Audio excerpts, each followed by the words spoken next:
안녕하세요. 저는 두 아들을 키우고 있는 40대 주부입니다. 자식들을 키우다 보면 늘 전 모두에게 공평하게 대한다고 생각하지만 자식들은 그렇지 않다고 느낄 때가 많더라고요. 저 역시 자라면서 그런 생각을 했던 적도 있었죠. 그런데 제가 결혼하고 비로소 부모가 되고 나서야 자식을 여러 키운다는 게 쉽지 않다는 걸 느끼게 됐는데요. 그때부턴 정말 부모님께 더 감사해하며 살고 있습니다. 그런데 아무리 부모가 돼도 부모 마음 하나 이해하지 못하는 못난 자식들도 있더라고요. 바로 그 못난 자식들 얘기를 여러분들께 해드리려고 합니다. 저희 친정은 엄마, 아빠, 그리고 남동생이 있습니다. 특히나 남동생은 저보다 8살이나 어린 늦둥이였죠. 그러다 보니 자연스럽게 부모님의 관심이 어린 남동생에게 향할 수밖에 없었고요. 그땐 정말 매일같이 엄마에게 투정 부리곤 했어요. 엄마, 엄마 왜 난 안 안아줘? 정순 맨날 안아주면서 왜 난 안 안아주냐고. 나도 안아줘. 아휴, 정선아. 엄마 몸이 하나잖니. 정순 아직 애기고. 엄마가 정수 잠들면 우리 정선이 안아줄게. 그러면 안 될까? 아, 싫어. 싫다고. 나부터 먼저 안아줘. 왜 맨날 정수만 안아주냐고. 철이 없었던 그땐 엄마가 얼마나 힘들고 피곤한지도 모르고 매일 전 그렇게 투덜거리곤 했습니다. 그나마 아빠가 퇴근하고 집에 오시면 그날은 하루 종일 아빠 옆에 껌딱지처럼 붙어서 서운한 마음을 달래곤 했어요. 그래도 점점 크면서 전 엄마 아빠의 고충을 이해하게 됐고 남동생과도 사이좋게 지냈습니다. 부모님께서도 항상 제가 있었기에 마음 편히 일할 수 있었다며 저에게 고마워하셨어요. 그렇게 평범한 가정에서 사랑받으며 자라 대학을 졸업해 전 일반 직장에 다니게 되었습니다. 그러다 30대 초반에 지금의 남편을 만나게 되었어요. 직장 동료의 소개로 만나게 된 남편은 정말 사람이 순박하고 착했습니다. 처음엔 전 남편이 맞이인 줄 알았는데 집안에서 막내라고 하는 거였어요. 그 정도로 막내 티가 하나도 나지 않을 만큼 사람이 참 배려심도 깊고 듬직했습니다. 그런 남편과 1년 정도 연애라고서 저흰 결혼을 하게 되었어요. 남편의 좋은 심성만큼이나 시댁 어른들도 참 좋으신 분들이셨어요. 시댁은 오랫동안 고물상을 운영하셨는데 투박하지만 정말 정겨우신 분들이었습니다. 정말 시댁에 가면 집에 갈 때마다 시부께서 제 손에 꼭 쥐어주셨던 게 있었어요. 그건 바로 돈이었습니다. 아가, 가면서 맛있는 거 사 먹거라. 내가 자리 예쁘게 펴놨어. 도영이한테 주지 말고 너만 써. 아버님, 저 돈 있어요. 매번 이렇게 안 챙겨주셔도 되는데. 이렇게 챙겨주는 게 내 낙이다, 나. 그러니까 얼른 받아. 바쁠 텐데 여기까지 와줘서 고맙다. 일도 쉬엄쉬엄 하고 무리하지 말고. 알았지? 시부는 말이 많으신 건 아니었지만 늘 이렇게 제 생각을 많이 해주셨답니다. 시부뿐만 아니라 시모께서도 참 절 아껴주셨어요. 가끔씩 시댁에 가서 저녁을 먹고 나올 때면 시모는 항상 양손 가득 음식을 챙겨주시곤 했습니다. 정선아, 아까 보니까 너 이거 잘 먹더라. 넉넉하게 쌌으니까 집에 가서도 반찬으로 먹어. 어머님, 이거 저한테 다 싸주신 거 아니에요? 어머님, 아버님도 드셔야죠. 항상 이렇게 다 싸주셔서 어떻게 해요? 아유, 괜찮어. 우리야 뭐 언제든지 해서 먹을 수 있고 니들 일하느라 바쁘잖니. 우리 걱정하지 말고 가지고 가서 괜히 요리하느라 시간 쓰지 말고 일주일 내내 꺼내서 먹어. 감사해요, 어머님. 매번 이렇게 챙겨주시고 다음엔 안 챙겨주셔도 돼요. 힘들게 요리하신 거 저희가 이렇게 다 가지고 가잖아요. 내 자식들 먹는 건데 하나도 안 힘들어. 가서 네가 잘 먹으면 됐다.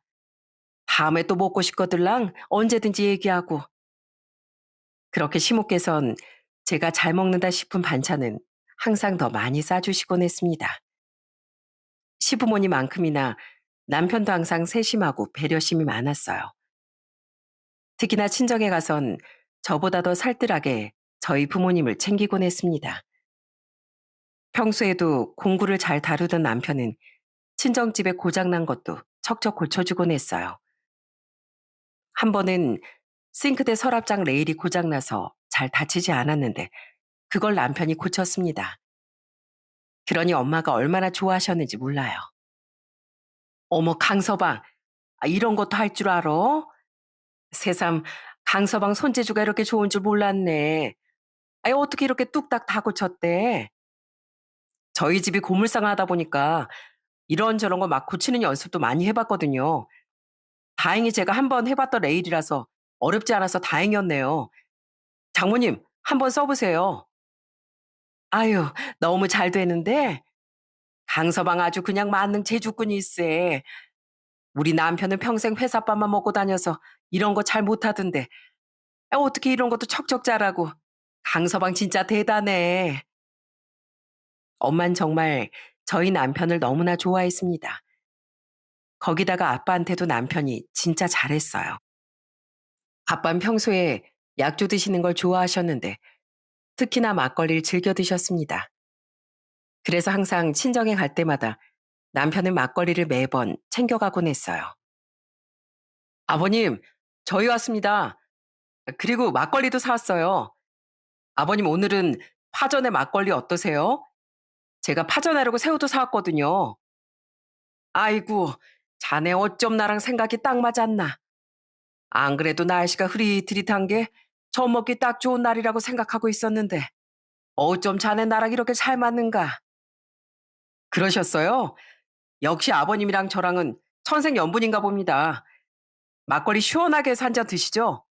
제가 금방 파전 부쳐오겠습니다. 그렇게 남편이 열심히 요리를 해서 다 같이 둘러앉아 한 잔씩 할 때면 너무 기분이 좋고 행복했어요.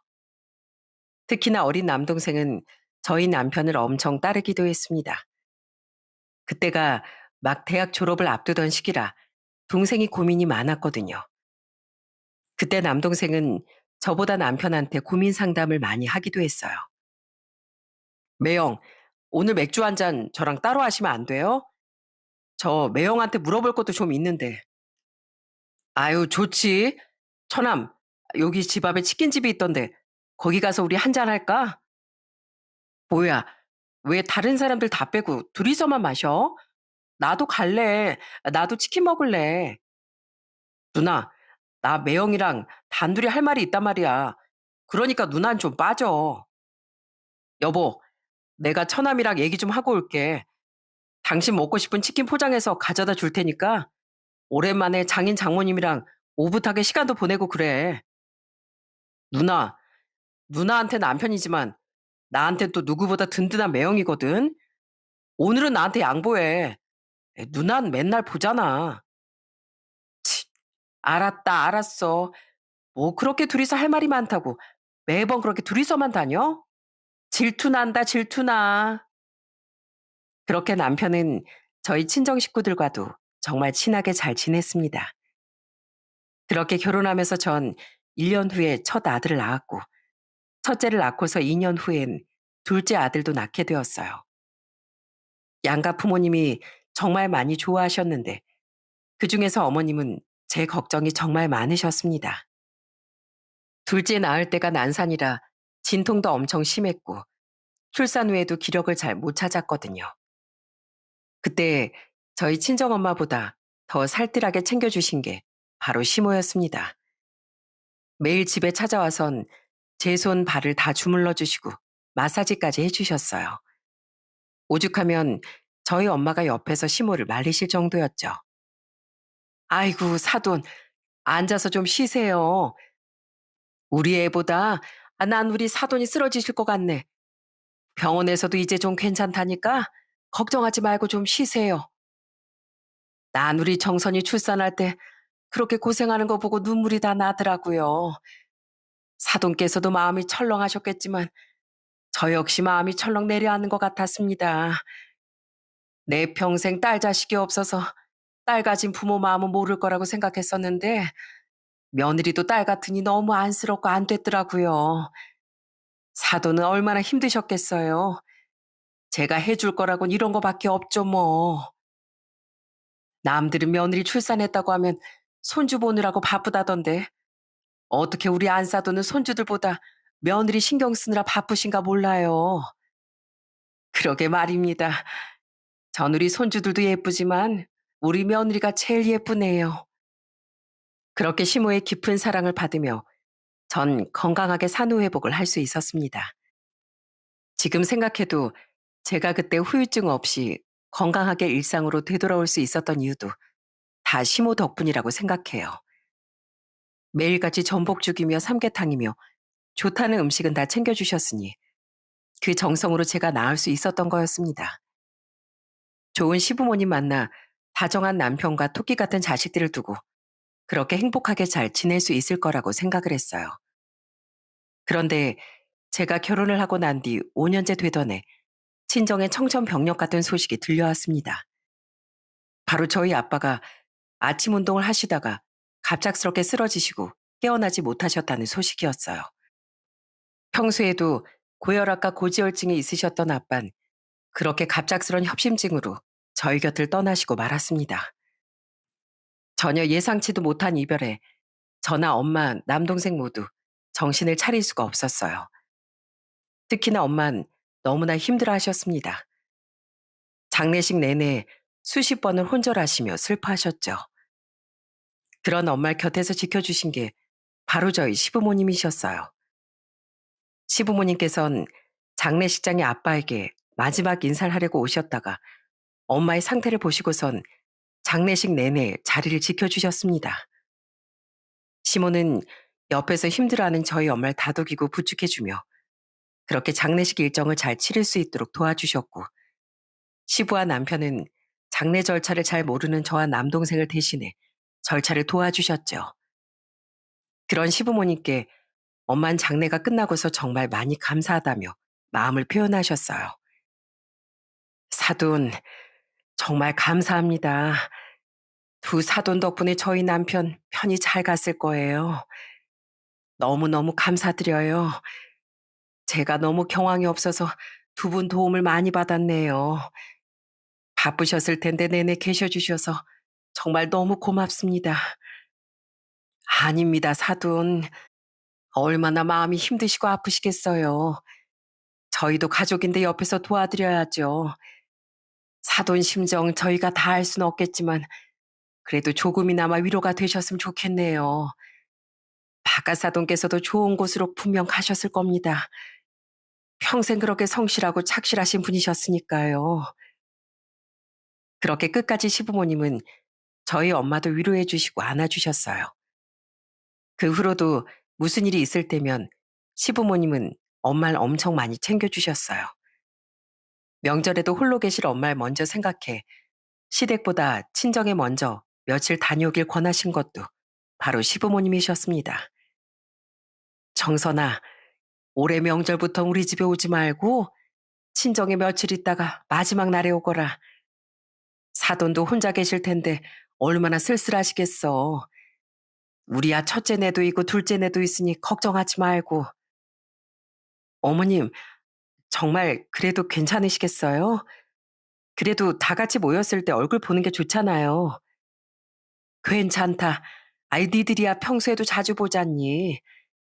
명절이라고 뭐 특별하게 그럴 필요가 있겠어? 우리 걱정은 하지 말고 가서 사돈 총각이랑 잘 보내고 오거라. 어쩜 이렇게 배려심이 많으신지 매번 전 시부모님께 감동을 받곤 했습니다. 이런 시부모님께는 전 배울 점밖에 없다고 생각을 했어요. 그렇지만 정말 누구보다 좋은 시댁에서도 맞지 않는 사람들도 있더라고요. 바로 다른 형제들이었죠. 큰 시숙과 작은 시숙은 저희보다 일찍 결혼을 해 가정을 꾸렸고 형님들과 각자 사업을 하고 있었어요. 처음엔 형님들이 정말 좋은 분들인 줄 알았습니다. 워낙 사업을 하느라 바쁘다 보니 얼굴 볼 일이 많진 않았지만 가끔씩 마주칠 때면 저를 엄청 살갑게 대해주곤 했거든요. 어머, 동서, 우리 진짜 오랜만에 본다. 저번에도 바빠서 오지도 못하고 잘 지내고 있었지? 안 그래도 우리 막내 동생한테 연락을 해야 되겠다 싶었는데 나도 통 바빠서 연락도 못했네. 형님도요? 아우, 저도 동서한테 통 연락을 못했어요. 동서, 이해하지? 우리도 자식이 둘이라 자식 챙기랴 사업하랴 너무 바빴어. 다음번에 우리 며느리끼리만 좀 뭉치자고. 나나 형님은 비슷한 지역에 사는데 동서만 멀리 살아서 그런가? 얼굴 보기가 영 힘드네. 그래, 맞아.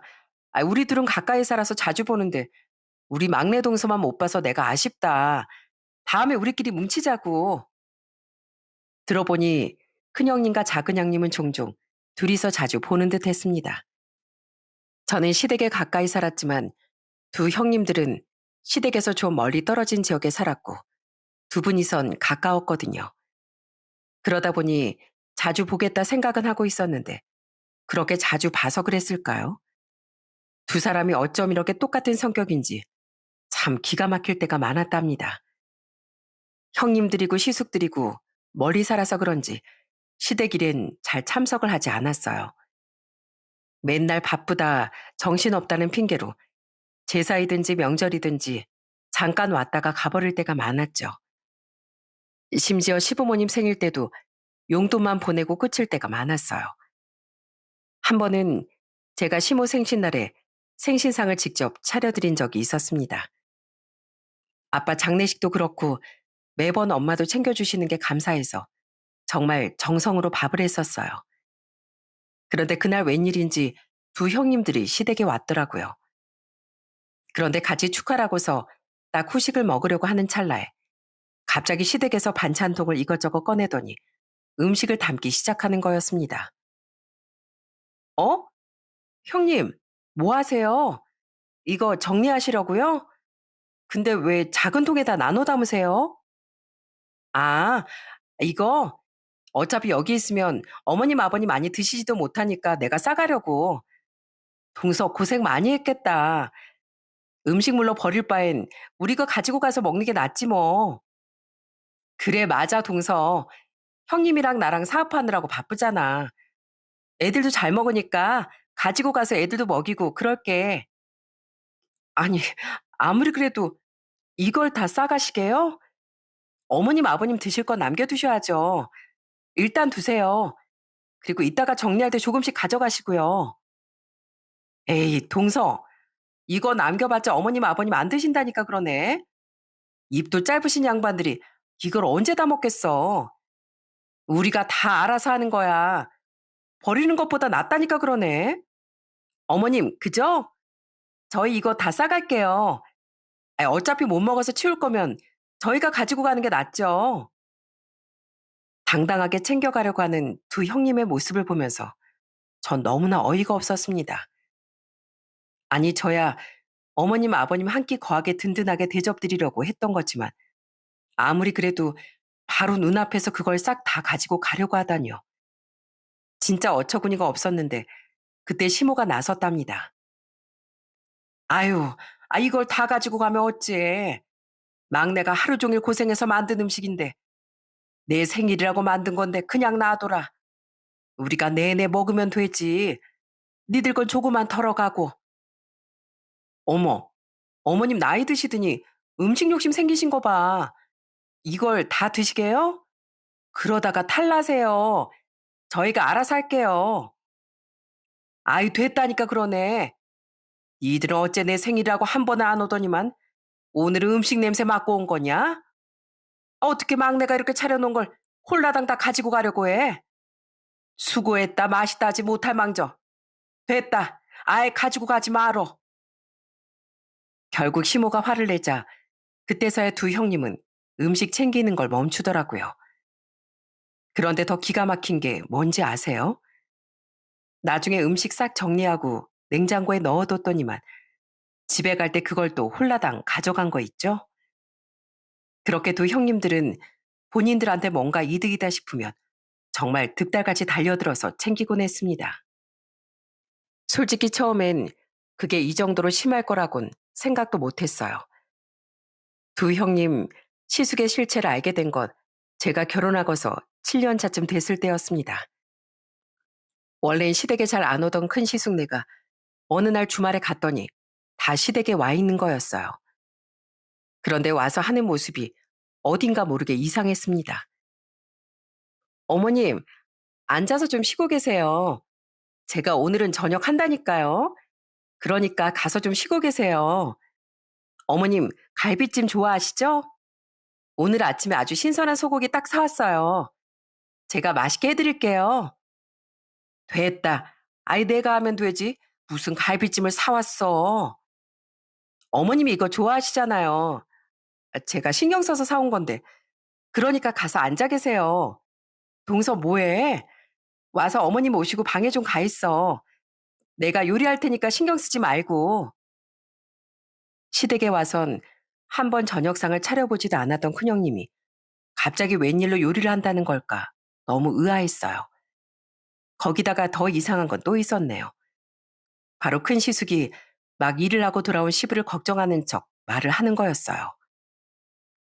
아유, 아버지, 이 시간까지 일하시고 오세요? 집에 좀 쉬시지. 너무 늦게까지 일하시는 거 아니세요? 뭐야, 네가 여긴 웬일이냐? 주말이면 매번 바쁘다고 통 오지도 않더니만. 아이, 시간 나면 저희도 당연히 오죠. 오랜만에 가족들 얼굴이나 볼까 해서 왔어요. 막내네도 오고 하니까. 그나저나 아버지, 약주 한잔 하셔야죠. 평상시에 말도 없고 살갑지도 않았던 큰 시숙이 저렇게 말을 하니 사실 좀 놀라기도 했습니다. 도대체 갑자기 왜 저러나 싶었는데 다 이유가 있더라고요. 그렇게 다 같이 밥을 먹는데 그때 뜬금없이 큰 시숙이 사업 얘기를 꺼내기 시작했습니다. 그동안 바쁘고 힘들었던 이유를 말하면서 눈물까지 흘리는 거였어요. 아버지, 엄마, 사실은 내가 요즘 바빴던 이유가 다 있었어요. 사업하는 게 너무 힘들어서 이 사람이랑 둘이서 어떻게든 다시 일으켜 세워보려고 하는데 그게 영 쉽지가 않네요. 다른 데서 말할 것도 없고 그나마 집에 털어놓으면 마음이라도 편할까 싶어서요. 뭐? 아니, 사업이 그렇게도 어려운 거냐? 네, 거래처도 다들 어려워서 그런지 거래 대금도 잘 안 들어오고 그래서 운영하기가 쉽지가 않네요. 한두 푼도 아닌데 그렇다고 이 나이에 사업 그만두면 회사 다니는 게 뭐 쉽나? 이제 조금 있으면 50인데 이제 와서 무슨 회사를 다녀. 일용직이라도 해야지 뭐. 아니 그런 말이 어디 있어? 지금껏 10년 넘게 멀쩡하게 잘 운영하던 회사가 그렇게도 어렵다고? 그러자 갑자기 큰형님도 눈물을 흘리며 애원을 하기 시작했습니다. 아버님, 이 사람 지금까지 어떻게 버텼는지 몰라요. 주변에도 계속 돈 빌려달라고 하고 그거 겨우 갚고 진짜 인건비라도 아껴보려고 저희 둘이서 아등바등 살았어요. 지금까지 그렇게 살면서 집엔 폐하 안 끼치려고 얼마나 노력했는데요. 그래서 말인데 아버님, 저희 좀 도와주시면 안 될까요? 아니 이 사람아, 그런 얘기 하지 말라고 했잖아. 엄마 아버지 부담되게 왜 그래? 그럼 어떻게 해? 우리가 지금 당장 나앉게 생겼는데. 아버님, 저희가 이렇게 부탁드려요. 이러다가 첫째 아들 길바닥에 나앉게 생겼다고요. 네? 좀 도와주세요. 진짜 힘들어서 지금까지 오지도 못하고 그렇게 살았어요. 그러면서 큰 시숙과 큰형님이 눈물만 뚝뚝 흘리는데 저와 남편도 진짜 놀랬지만 시부모님도 많이 놀란 듯 보였습니다. 그렇게 펑펑 울던 큰 시숙는 밥을 먹고서 기운 없이 가보겠다며 집으로 돌아갔어요. 그 뒤로도 종종 큰 시숙네가 시댁에 찾아간 듯 싶었습니다. 시모에게 전화라면 기운 없는 목소리로 이걸 어떻게 해야 할지 난감해 하시더라고요. 한두 푼도 아니고 억 단위의 돈이 필요하다 보니 걱정이 더 많으셨던 거죠. 그렇지만 자식이 그렇게 힘들다는데 냉정하게 외면할 부모가 어디 있겠어요? 시부모님은 결국 큰 시숙과 큰형님의 눈물 어린 부탁을 외면하지 못하셨죠. 노후 자금으로 쥐고 있었던 돈을 큰 시숙네에게 주기로 마음을 먹으셨습니다. 저희 또한 어쩔 수 없는 일이라고 생각했습니다. 큰형님 내가 그렇게 힘들다던데 가족을 누구보다 아끼는 남편도 절대 안 된다고 나서지 않았죠. 결국 시부모님은 큰 시숙네에게 사업 자금을 줬고 큰 시숙네는 그걸로 어떻게든 버텨보고 이겨내보겠다는 말을 전했습니다. 그런데 그렇게 돈을 받아가 놓고선 이상하게 또 태도가 확 바뀌는 거 있죠? 돈을 받고서 얼마 뒤가 시부 생신이었는데 분위기도 그렇고 다 같이 모여서 밥 한 끼 먹어야 하지 않을까 싶어 큰형님에게 전화를 걸었어요. 그런데 큰형님 반응이 너무 이상하더라고요. 형님, 이번 주말에 시간 되세요? 마침 아버님 생신이라 다 같이 모여서 밥 한 끼 먹으면 좋을 것 같아서요. 동서 어쩌지? 나 이번 주엔 시간이 안 될 것 같은데 그냥 동선에만 가서 먹어. 아, 그래요? 아무래도 요즘 바쁘시죠? 그럼 형님 되는 시간대 맞추죠 뭐. 어머님, 아버님도 형님네 얼굴 보고 싶어 하시고요. 어쩌지? 내가 한두 달은 진짜 바쁠 것 같아서 괜히 가서 바쁘고 정신없으면 신경만 쓰이고 그러잖아. 그냥 이번엔 우리 빼고 먹어. 알았지? 아, 나 바빠서 전화 더 못하겠다. 다음에 봐, 동서. 전 사실 큰형님 내가 설마 돈만 받고 이렇게 입을 싹 닫는 걸까 싶은 생각이 들었어요. 그런데 설마가 사람 잡는다는 게 딱 맞는 말이더군요. 시부모님이 그렇게 노후 자금을 빼서 도와줬음에도 불구하고 큰형님는 고마운 마음이 없었던 건지 그 뒤로 바로 전과 똑같이 돌아가 버리더라고요. 말 그대로 자기들 필요할 때만 찾았던 거였어요. 그런데 큰 시숙네만 문제가 아니었습니다. 둘째 시숙네도 정상은 아니었어요. 어느 날은 남편이 퇴근하고 잠깐 시댁에 들러야 할 것 같다며 들렸다가 집에 온다더라고요. 그런데 집에 온 남편의 표정이 영 심상치가 않았죠. 막 한숨을 쉬면서 물만 계속 들이키는데 분명 무슨 일이 있는 것 같았어요. 그러더니 남편이 저한테 하는 말을 듣고 정말 경악을 금치 못했습니다. 그날 작은 형님이 시댁에 가서 아주 울고불고 난리가 아니었다는 거였어요. 작은 형이 어디 투자를 했는데 사기를 당한 거였나 봐. 전 재산을 다 날린 것도 모자라서 집 담보로 대출까지 받아서 투자를 했대. 그래 놓고선 아주 잠적을 한 거야. 작은 형수님이 집에 와서는 울며불며 엄마한테 하소연하고 있단다. 이걸 어쩌면 좋아. 뭐? 작은 아주버님이? 아니 무슨 투자를 했길래 그렇게까지 투자를 해. 아휴 몰라. 작은 형수님 말론 무슨 신규 사업 투자라고 하던데. 어쨌든가 한 달 내로 해결 못하면 집이고 뭐고 다 날라갈 지경이래. 그거 해결해달라고 온 것 같다더라고. 전 그 얘기를 듣고서 정말 기가 막혔습니다. 아니, 어떻게 큰 형님네도 모자라 작은 형님네까지 이런 일이 생길 수가 있는지. 제가 정말 시부모님이었으면 진짜 기가 막히고 코가 막힐 일이더라고요.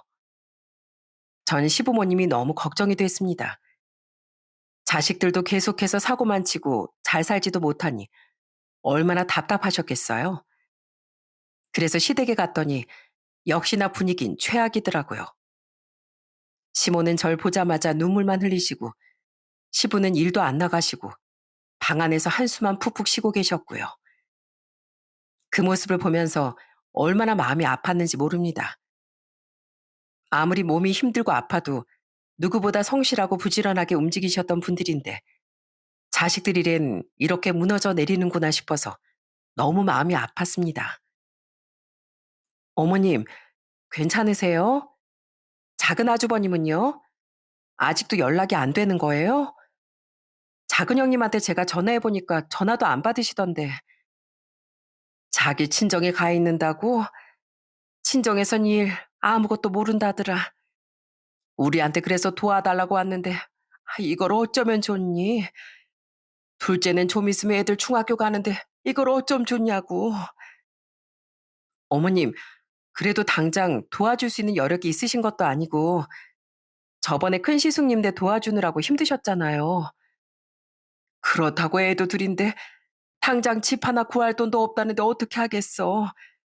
조금이라도 빚을 갚아줘야지. 결국 시부모님은 가지고 계셨던 땅도 다 팔고서 둘째 시숙네를 도와줬습니다.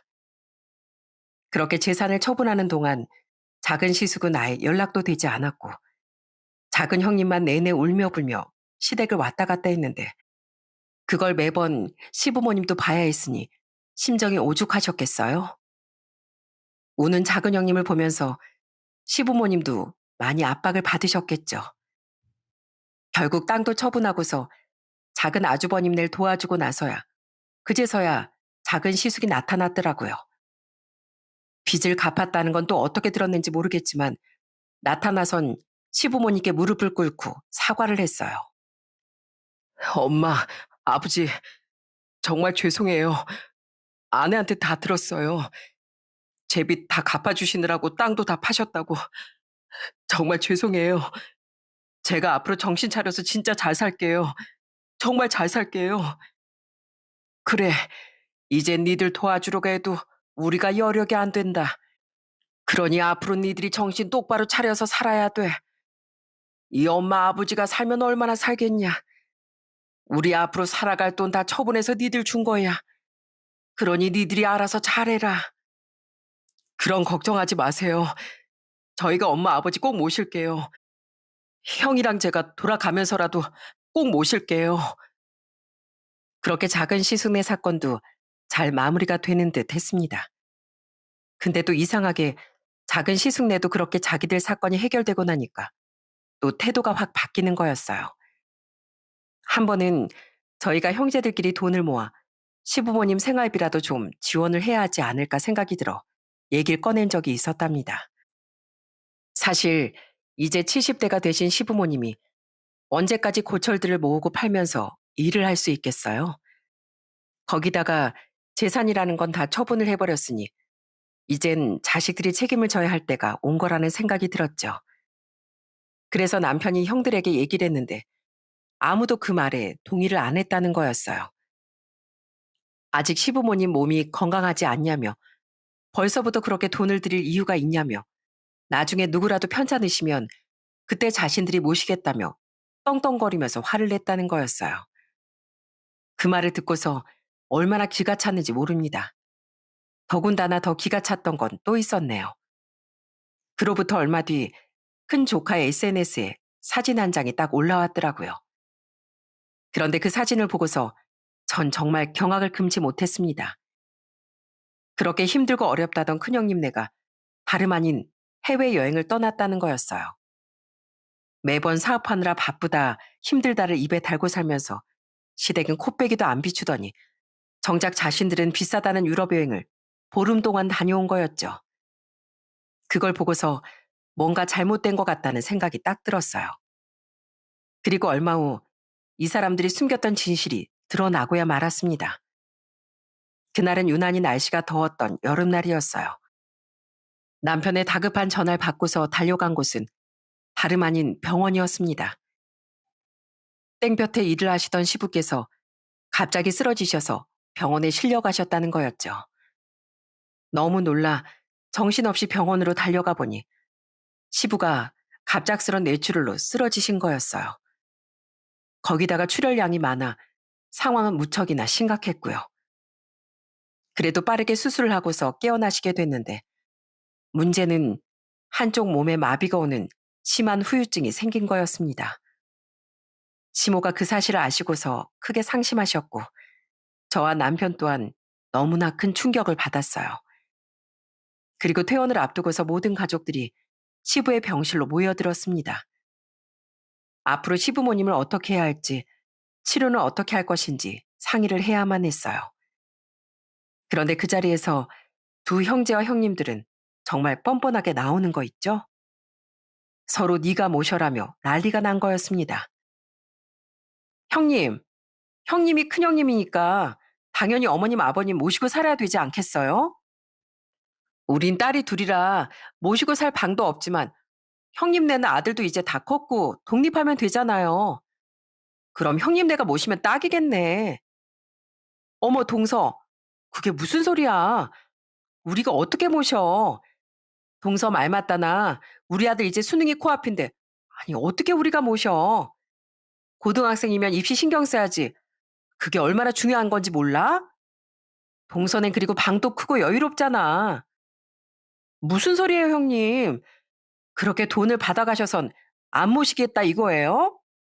형님 진짜 뻔뻔하시네. 뭐? 뻔뻔한 건 동서네지. 동서네도 똑같이 돈 받아놓고선 왜 이럴 때만 첫째 찾는 건데? 아휴, 난 절대 안 돼. 상황이 안 되니까 동서네가 알아서 모셔. 저도 안 돼요. 아니, 저희는 자식도 둘인데 더 안 되죠. 형님이 모셔요.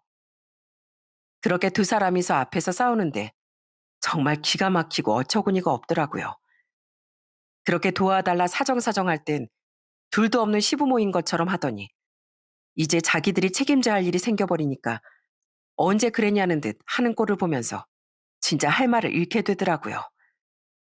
결국 그 자리에서 시모는 폭발하고 말았습니다. 아유, 됐다. 니들 둘 다 모실 필요 없으니까 그만해. 어쩜 애들이 누구 하나 나서는 애가 하나도 없니? 내 몸 멀쩡하니까 네 시애비도 내가 알아서 모시마. 그러니까 여기서 이러지들 말고 썩 다 나가. 아니, 어머님, 모시지 않겠다고 하는 게 아니라요. 상황이 좀 그렇잖아요. 아유, 됐어. 이들이 모시겠다고 했어도 내가 됐다고 하려고 했는데 그럴 필요도 없겠구나. 앞으로는 오지도 말고 나중에 퇴원할 때나 와서 집까지만 데려다 줘. 그건 할 수 있겠지? 그렇게 시모는 상황을 정리했습니다. 저는 그런 시모의 말이 얼마나 슬펐는지 몰라요. 두 형님이 코앞에선 모신의 만에 싸우고 있음에도 불구하고 두 시숙네는 아무런 말도 하지 않고 형님네 하는 꼴만 가만히 쳐다보고 있는 게 진짜 한심하고 화도 나더라고요. 그날 저녁 저는 남편과 오랜 상의를 하게 되었어요. 바로 시부모님을 모시고 오는 것 때문이었습니다. 남편은 사실 저에게 시부모님을 모시지 않아도 된다. 본인이 자주 왔다 갔다 하겠다고 절 말렸지만 전 시부모님을 꼭 모시고 살고 싶었거든요. 사실 저희 아빠가 그렇게 갑작스럽게 떠나시고 나서 살아생전에 잘해드려야 되겠다는 생각을 정말 많이 했었거든요. 엄마뿐만이 아니라 시부모님에게도 마찬가지 생각을 갖고 있었던 거였고요. 그런데 이대로 시부께서 더 아프셔서 저희 곁을 떠나고 나면 진짜 후회를 많이 할 것 같았어요. 그래서 전 시부모님을 모시기로 결심을 했고 남편에게 이런 제 마음을 전달했답니다. 그렇게 시부모님이 퇴원을 하시기 전 저희의 의견을 전달했어요. 그랬더니 역시나 시모는 절대 안 된다며 결사 반대를 하셨죠. 그런데 남편이 또 한 가지 제안을 더했습니다. 바로 지금 다니는 회사를 그만두고 시부의 일을 이어받겠다는 말이었죠. 남편은 회사가 어렵다는 말까지 해가면서 그렇게 시부모님을 설득했고 결국 저희는 집을 다 정리하고서 큰 집을 구해 다 같이 살기로 했어요. 모든 결정을 다 끝내고서 시부가 퇴원하던 날 그 소식을 들었는지 회원 수속을 밟고 정리하는데 형님들이 저한테 다가와 슬쩍 얘기를 하는 거였어요. 동서, 뭐야? 갑자기 왜 시부모님 모신다고 했어? 동서 뭐 자선사업가라도 되게? 뭐하러 그런 개고생을 해? 그냥 뒤에서 모르는 척 하고 있으면 되지. 하여간 동선 아직 멀었다, 멀었어. 뭐요? 뭐가 멀어요? 아니, 그렇잖아. 다 아픈 시부모 뭐 나올 구석도 없고 어떻게 모시겠다고 그래? 설마 그 고물상이라도 받아보려고? 그거 뭐 얼마나 한다고. 동서가 잘 모르는 모양인데 거기 다 망해가기 일보 직전이래. 나올 것도 하나 없고 다 빚이라던데? 동서가 속은 거야, 속은 거. 서방님이 그거라도 받아야 된다고 그랬나 보네. 동서도 참 불쌍하다, 불쌍해. 그러게요, 형님. 우리가 그러니까 애초에 일찍 재산 받아두길 잘했지 뭐. 동서, 그러니까 세상은 실전이야. 그렇게 동서가 잘한다고 해도 덕볼 거 하나 없다니까. 전 히덕거리며 비웃는 두 형님의 모습을 보면서 도저히 참을 수가 없었어요. 전 그 자리에서 빽하니 소리를 쳤죠. 지금 형님들 그런 말이 나오세요? 아무리 사람이 뻔뻔하고 염치가 없다지만 어떻게 그런 말을 쉽게 하세요? 양심이라는 게 있긴 있으세요? 아니, 마음에 찔리는 것도 없죠? 하긴, 그랬으면 그딴 짓까지 안 했겠죠. 뭐? 동서, 동서 지금 뭐라고 하는 거야? 지금 우리한테 양심이 있니 없니 그런 거야? 내가 뭐 모를 줄 알아요? 형님네 돈 가져다 쓴 거, 그거 다 거짓말로 가져다 쓴 거잖아요. 큰형님네 뭐 사업이 망해요? 큰조카 해외 유학 가는 거 보내려고 거짓말한 거 아니고요? 작은 형님네 사기당한 거요? 작은 형님이랑 시숙님 둘이서 쌍으로 노름하다가 날린 건 아니고요. 진짜 제정신들이 아니네요. 그러다가 정말 벌 받아요, 벌 받아. 아니, 그걸 어떻게, 손으로 하늘을 가리세요. 어떻게 그런 거짓말까지 해가면서 그 벌 다 되돌려 받을 거라고요. 거짓말 했던 거 싹 다 받을 거예요. 네, 두 형님넨 거짓말로 시부모님의 재산을 받았던 거였습니다. 사실 전 그전까진 전혀 모르고 있었는데 시부가 쓰러지고 나서 시부모님 오시는 걸로 형제들이 아웅다웅할 때 큰 아주버님이 술을 먹고 아주 난리를 피운 덕에 진실을 알게 되었죠.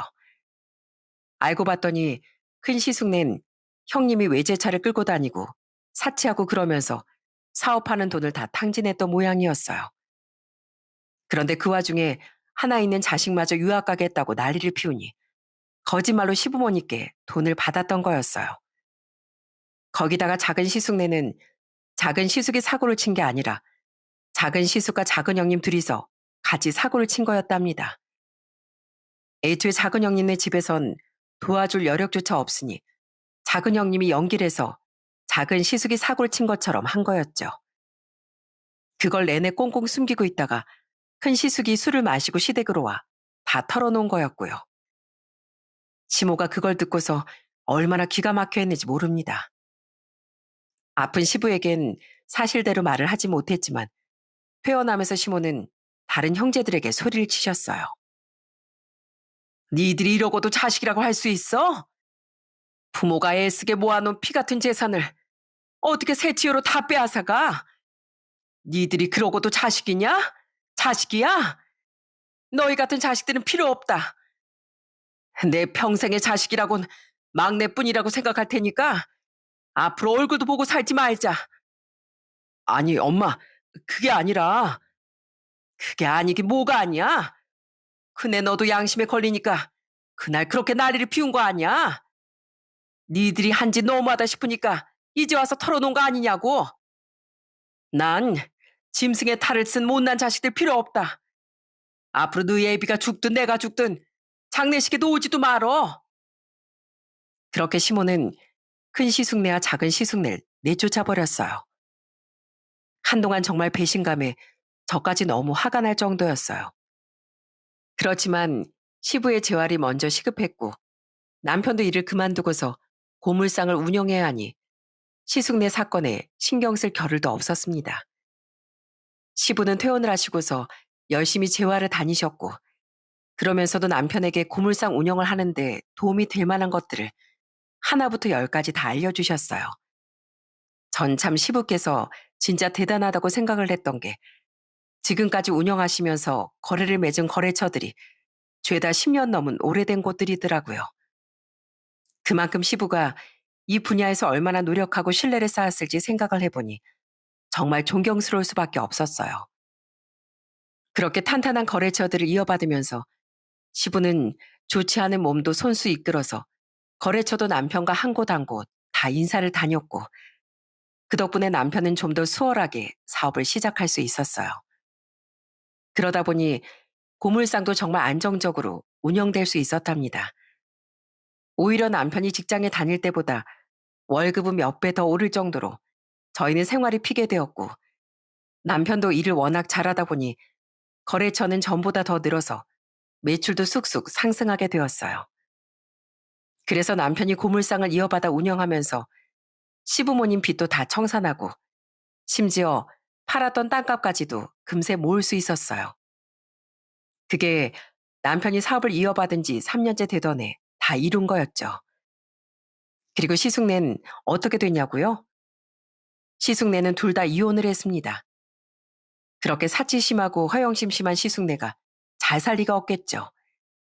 큰 시숙네는 큰형님의 사치를 감당하지 못했고 결국엔 사업도 쫄딱 망해버렸다고 하더라고요. 역시나 더 이상 돈이 나올 곳이 없으니 빚만 지다 그렇게 이혼을 하게 됐답니다. 그리고 작은 시숙네는 둘 다 끝까지 노름이나 다름없는 투자에 빠져서 재산을 다 잃은 것뿐만 아니라 빚까지 다 떠안게 됐다고 하더라고요. 그렇게 쫄딱 망하고 나서야 작은 시숙네도 이혼을 했습니다. 하루는 두 시숙네가 저희를 찾아온 적이 있었어요. 와선 하는 말이 진짜 기가 차더라고요. 둘 다 며칠은 못 씻었는지 꾀재재한 꼴에 수염은 덥수룩하게 나서 고물상을 찾아왔는데 진짜 거지가 따로 없더라고요. 도영아, 재수씨, 우리, 우리 다 망했어. 우리 다 이혼당하고 한 푼도 못 건지고 쫓겨났어. 우리 좀 도와주라. 어? 우리 여기서라도 일하게 해주라. 여기가 어디라고 뻔뻔하게 찾아와? 당장 나가. 형들 여기 찾아올 생각을 어떻게 해? 엄마 아버지 그렇게 내팽개칠 때는 언제고 어떻게 여길 찾아와? 도영아, 형들이 잘못했다. 그땐 그저 가정을 지키는 게 우선이라고 생각을 해서 그래서 그런 거야. 우리도 지금 많이 후회하고 있다. 어? 여자 하나 잘못 들어와서 이렇게 패가 망신하게 된 거 다 후회하고 있다고. 제발 용서해줘. 어? 여자 하나 잘못 들어와? 웃기시네. 그 여자를 선택한 거 다 형들이거든? 어떻게 그 지경이 돼서도 남 탓이나 해? 이렇게 된 거 다 형네 탓이야. 알아? 이렇게 만든 거 형들이 만든 거라고. 형이라고 부르는 거 오늘이 끝이야. 다시 한 번 더 여기 찾아오면 찍소리도 못하게 내쫓아 줄 테니까 곱게 보낼 때 빨리 꺼져. 도영아, 재수씨, 한 번만 용서해 주라. 당장 꺼지라고. 지금까지 형네가 했던 짓 생각 안 나? 내가 다 읊어줘? 엄마 아버지 평생 피땀 흘려 모은 돈 다 써버린 거 형들이야. 그래 놓고선 아버지 쓰러지니까 누가 먼저 외면했어? 형수들 탓할 필요도 없어. 자식 노릇 하나하나 형들이 무슨 염치로 여길 찾아와? 마지막 남은 양심이라도 있거들랑 평생 여기 찾아올 생각도 하지 마. 얼씬도 하지 말라고. 결국 그렇게 두 시숙들은 밖으로 내쫓겨나고 말았습니다. 그 뒤로도 몇 번 더 찾아오긴 했지만 남편은 냉정하게 시숙들을 다 내쳐버렸어요. 그리고 나서야 포기를 했는지 더는 찾아오지 않았습니다. 요즘은 그래도 본인들이 어떻게든 살아보려고 하는지 지방에서 일용직을 하면서 근근히 먹고 사는 모양이더라고요. 남편에게 본인들 근황을 한 번씩 보내는데 제발 좀 정신 차리고 살았으면 좋겠다는 마음뿐이네요. 지금은 시부도 전보다 많이 좋아지셔서 지팡이 짚고 어느 정도 혼자서 움직이실 수 있게 되었답니다. 사실 앞으로 평생 후유증을 안고 사셔야겠지만 그래도 전보다 많이 좋아졌다는 것에 감사하며 그렇게 지내고 있습니다. 저도 요즘 일을 그만두고 남편 일을 도와주고 있어요. 그러면서 시모께선 저 대신 집안일도 많이 해주시고 절 많이 챙겨주신답니다. 사실 주변에선 아무리 그래도 합가는 좀 이르지 않나, 너무 섣부른 결정 아닌가 하는 말들도 하지만 전 너무나 잘한 선택이라고 생각해요. 저희 친정엄마도 잘했다면서 칭찬을 정말 많이 해주시고요. 얼마 전엔 남동생이 결혼을 하게 돼서 시부모님도 다 같이 가서 결혼식에 참석하기도 했습니다. 근데 시부모님께서 오셔선 그동안 드린 용돈을 고이고이 모아서 저희 남동생 결혼 축의금으로 또 두둑하게 내셨더라고요. 이렇게 저희 시부모님은 정말 며느리를 가족처럼 생각하며 아껴주고 계시답니다. 전 이런 사랑에 보답하기 위해 앞으로 더 열심히 살고 행복하게 살아보려고요. 정성은 하늘도 감동시킨다는 말이 있습니다. 말 그대로 온 마음을 다해 정성을 보인다면 하늘도 감격해 복을 내린다는 뜻인데요. 이것저것 재고 따지는 게 아니라 상대방에게 그대로의 자신의 마음을 표현해 주는 것만으로도 그게 정성이 되고 사랑이 되는 것 같습니다. 진정한 가족은 어려울 때 드러난다고 하죠. 힘든 시기에 서로 똘똘 뭉쳐 위기를 극복하려고 한다면 못 이길 위기는 없을 거라고 생각합니다. 여러분들도 지금 혹여 어려운 상황이 있으시다면 가족 모두가 함께 똘똘 뭉쳐서 이겨내 보시길 바랍니다. 지금까지 제 긴 사연 들어주셔서 감사합니다. 모든 분들에게 행운이 가득하길 바라며 이만 제 사연을 마치도록 할게요.